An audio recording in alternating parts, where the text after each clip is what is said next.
Coming up on this episode of Design to the Nines, I've got a few fun DIYs that are perfect for your Thanksgiving decor. So if that sounds good to you, stay tuned.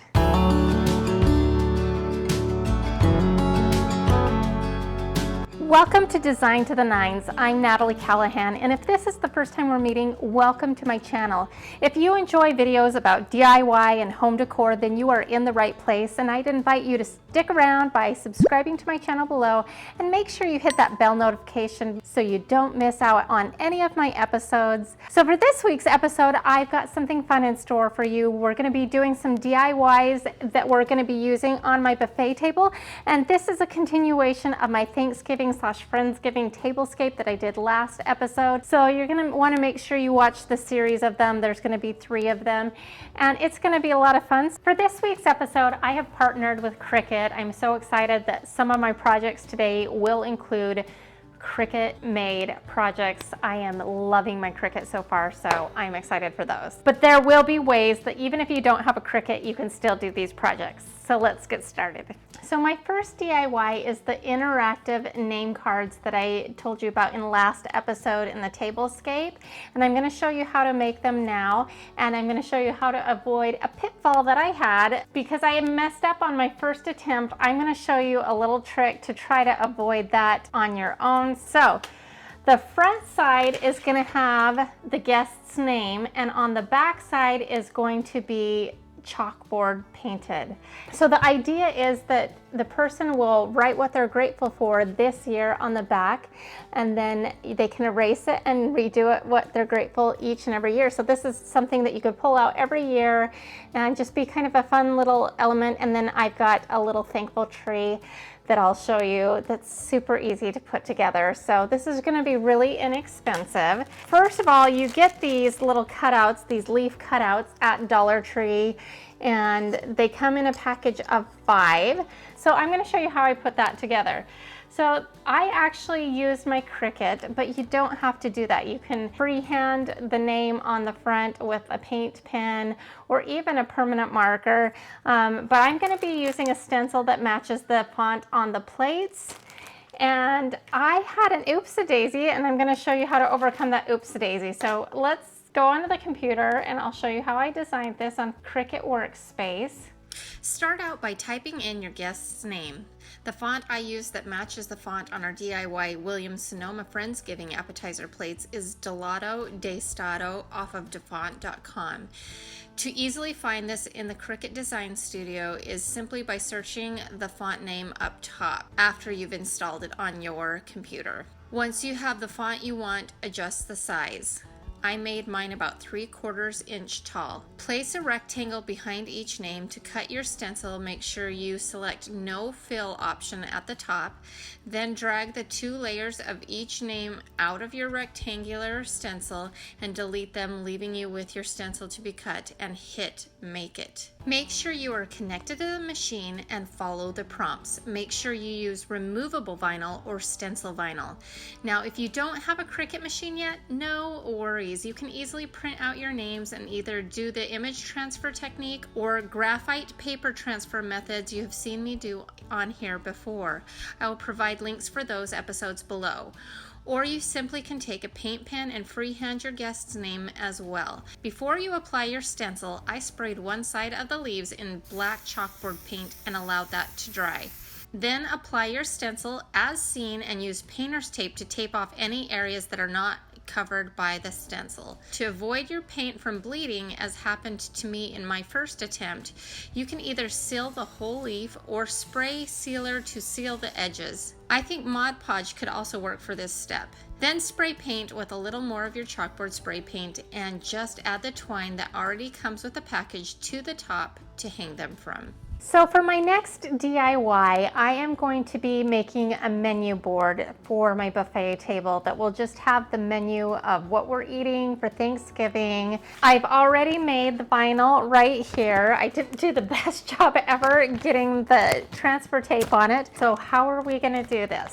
The other day when I was doing my tablescape, I looked at this board right here, and I got this on clearance at Michael's for really, really cheap. And I don't know if this is like called a bread board or a pizza board or a charcuterie board, whatever it is, it's meant to be decorative. Well, I was looking at the shape of it and I'm like, that kind of looks like a pumpkin. Not even an hour or so later, somebody commented on the video and said, hey, did you DIY that pumpkin? Well, it's not a pumpkin and I didn't DIY it, but we are going to DIY it right now. So what I was thinking is that we would just flip it around. I thought we would turn this into a menu board, but I want it to be completely temporary, so this is not going to be permanent. So I picked up some of these command hooks right here, and what I was thinking is we would just attach them to either side, and then I have this wooden dowel. We'll cut it down to size, and then I picked up this craft paper at Michael's. You could probably get away with using some parchment paper if you're able to find it, and it will kind of depend on the size of your board if it will work or not. We'll hang the parchment on the back of this. We will attach this menu. Then I picked up a package of these burlap leaves at Dollar Tree. This was already on this twine, so I'll just leave that there, but I thought that we could put on this burlap leaf to kind of make it look even more pumpkin-y. So let's get putting this together.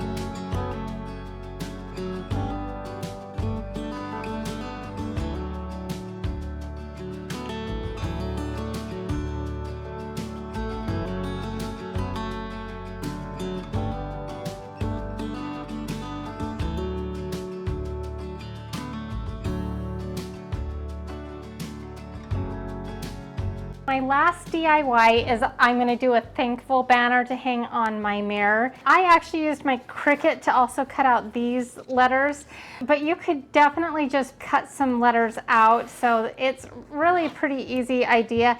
Once we've got these cut out, you're going to just take a hole punch and we're going to put 2 holes in either side of the letter so we can lace some twine through.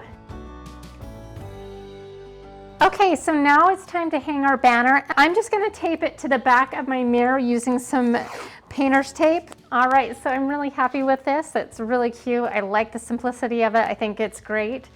And now we are going to add our wooden pumpkin, if you will, menu. And I think that that is so much fun.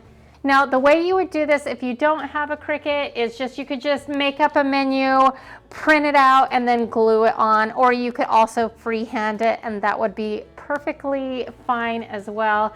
But I'm really happy with this, and again, this is all removable. All right, next up is our little thankful tree. And all I did here was cut off some magnolia branches that will really tie into our tablescape. And I did leave some magnolia leaves because I liked the greenery of it, but you could definitely use just empty branches. Now for the interactive part. So people can take their name card from the dinner table, and on the front is their name, and on the back is a chalkboard. And right on the back, you can take a piece of chalk, or in my case, I have a liquid chalk marker here, and you can write something that you're grateful for this year.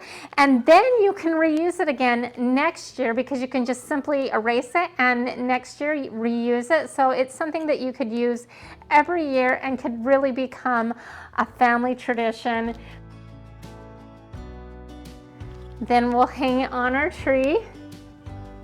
Such a fun interactive element for your family, for your guests. Now, if this thankful tree seems like a little bit too much work for you, that's okay. I get it. We're all busy.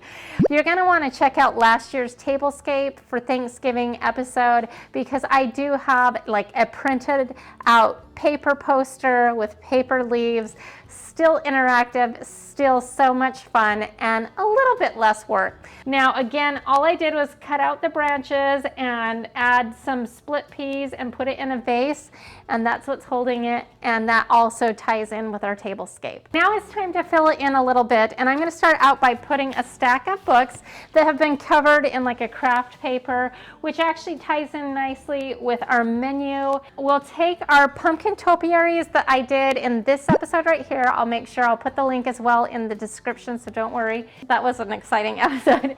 So we'll put that on either side.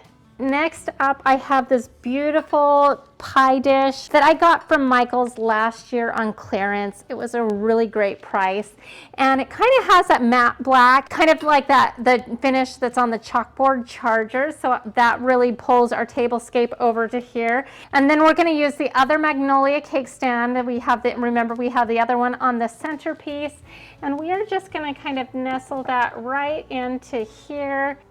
All right, so to pull in our centerpiece, I've kind of mimicked a smaller version here.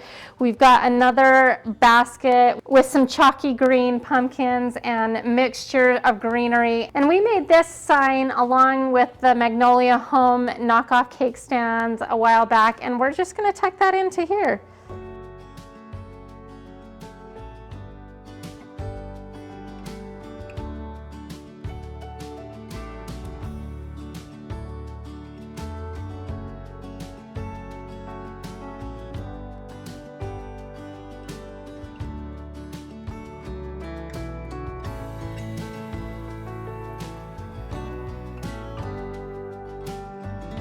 All right, that's it. Our decorating is done, our DIYs are done, and I am really happy with how it turned out. I love how it all came together. I love how neutral it is, and I have been having so much fun using my Cricut machine. So I've had a few concerns about where I'm gonna put my food table. So now I've got this, and there's no food on this one, and no room for food on my dining room table. I figure the dining room table doesn't really have enough room for all of the Thanksgiving food anyways, so I set up a separate table just for food. People can come and go and get as much as they like, and so there's no worries. So if you were curious about that, there you go. Also, just as a reminder, my Girls Can Use Power Tools challenge is coming up on October 28th at 2 p.m. Eastern. This is an open invite. All you have to do is make something for your home or do a DIY project using a power tool on camera. This month's co-host is Ashley Lauren, and she has such a fun personality and an amazing DIY and decor channel. And this will be the last Girls Can Use Power Tools challenge for this calendar year, but don't worry, it will start back up again on the last Monday of January. So enjoy your holidays. I hope you enjoyed this episode. If you did, I would really appreciate it if you hit that like button and let me know what your favorite element was in the comment section below. And then if you haven't already, I'd invite you to stick around by subscribing to my channel, and make sure you don't forget to hit that bell notification so you don't miss out on any episodes. Thank you so much for watching. We'll see you soon.